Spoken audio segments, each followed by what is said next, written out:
A call to arms has been made. Rebels in Dira province say they are facing little choice but to fight to the death. Talks to end the fighting and restore government rule in the southern province peacefully have failed. The opposition says the terms demanded by the Russian military, which was negotiating on behalf of the Syrian government, are unacceptable and humiliating.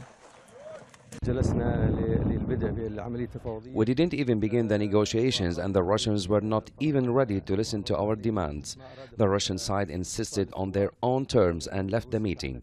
During the meeting, we insisted on guarantees before we give up our weapons, because how can we give up our weapons without an international guarantees? The relative lull in the fighting has been shattered. The military offensive resumed in full force. Civilians, yet again, the victims. Activists say there were hundreds of airstrikes in the few hours following the breakdown of talks. Missiles and barrel bombs battered what's left of opposition-controlled territory. The rebel-held areas have shrunk since the almost 3-week-long Russian-backed Syrian government offensive began.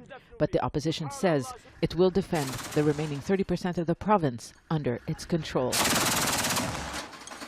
The revolutionaries managed to prevent Assad's forces from advancing into Tafas and Saman for the 5th consecutive day. This will be the graveyard for the regime and the Russians. We tell Bashar al-Assad that the revolution started here and his end will be here. There is defiance, but there is also a reality. The opposition is surrounded and is abandoned by its allies.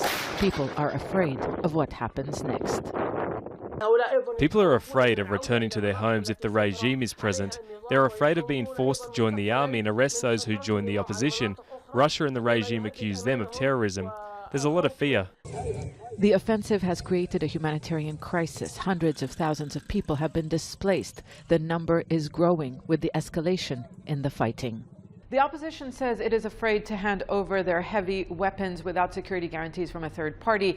They fear reprisals from Syrian government troops if they enter their towns and villages. Those who don't want to live under President Bashar al-Assad's rule are demanding safe passage to rebel-held areas in the north. And opposition negotiators want the UN involved in talks about the fate of southern Syria. All those requests were rejected.